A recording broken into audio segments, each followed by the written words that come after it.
Bonjour, dans la capsule qui suit, nous vous présenterons la séquence pour enseigner à vos élèves la stratégie de lecture « J'annote mon texte ». Dans cette séquence, il sera question d'annoter un texte descriptif. Il est donc important pour les élèves de savoir reconnaître un texte descriptif d'un texte narratif, puisque la méthode d'annotation est différente. Je vous souhaite un bon visionnement. Dans cette capsule, nous allons privilégier l'enseignement explicite. Cette approche est reconnue depuis plus d'une décennie par la recherche pour ses effets positifs sur le rendement et la progression des élèves, notamment en lecture. La stratégie J'annote mon texte qui travaille la sphère. Lorsque vous utilisez l'enseignement explicite, certaines étapes sont importantes à respecter. Dans un premier temps, définir la stratégie et préciser son utilité. Donc, dans un langage approprié et simple pour les élèves, on nomme la stratégie enseignée et on explique comment cette stratégie leur sera utile pour comprendre un texte. Donc, on utilise le quoi, le pourquoi, le quand et le comment. Par la suite, il est important de rendre le processus transparent, c'est-à-dire qu'on effectue un modelage auprès des élèves. Donc, dans l'enseignement d'une stratégie de lecture, il est nécessaire d'expliciter verbalement ce qui se passe dans la tête d'un lecteur accompli et expérimenté. Durant ce processus-là, les élèves observent directement, sans commenter, sans poser de questions. Donc, dans la vidéo qui suit, vous verrez l'exemple d'un modelage effectué en classe. J'ai pris connaissance globalement du texte. Je l'ai lu une première fois et je remarque, bon, il y a un titre, il y a des sous-titres, donc fort probablement que ce seront mes aspects. J'arrive devant mon texte. Je sais que la première étape de ma stratégie, c'est de surligner en rose le titre ou les indices du sujet aussi. Alors, je lis bête de sport.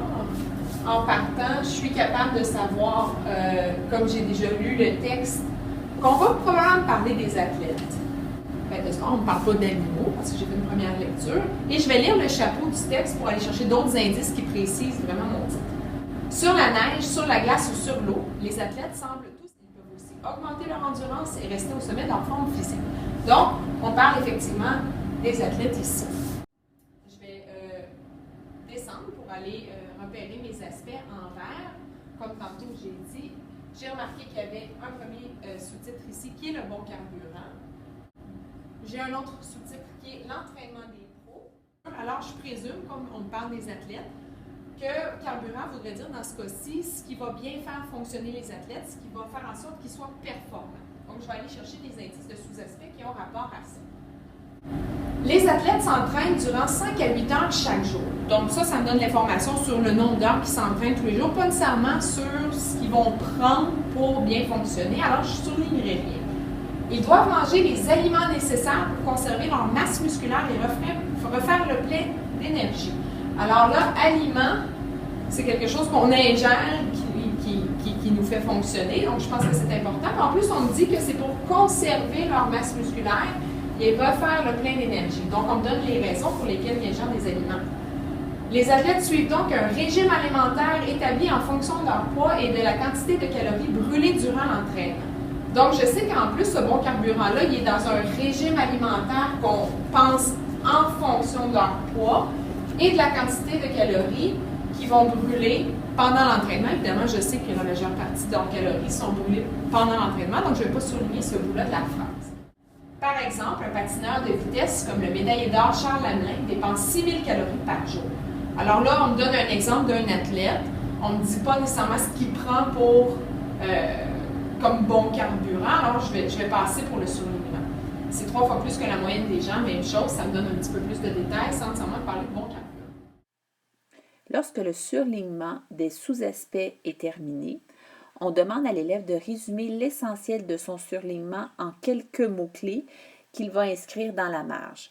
Cette étape va l'aider à repérer plus facilement, lorsqu'il va avoir à répondre à des questions, l'endroit où trouver la réponse. Pour bien fonctionner et que ces aliments-là, ce carburant-là, a une fonction précise dans son entraînement. Donc, on m'a aussi parlé des fonctions de ces aliments-là.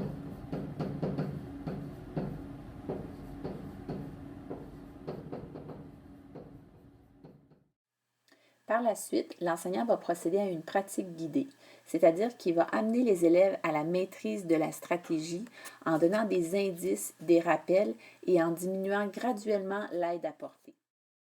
C'est important que l'enseignant fournisse aux élèves des commentaires sur la façon d'utiliser la stratégie.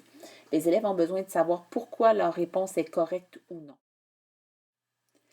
Et pour terminer, on favorise l'autonomie dans l'utilisation de la stratégie. Donc, on amène les élèves vers une pratique autonome.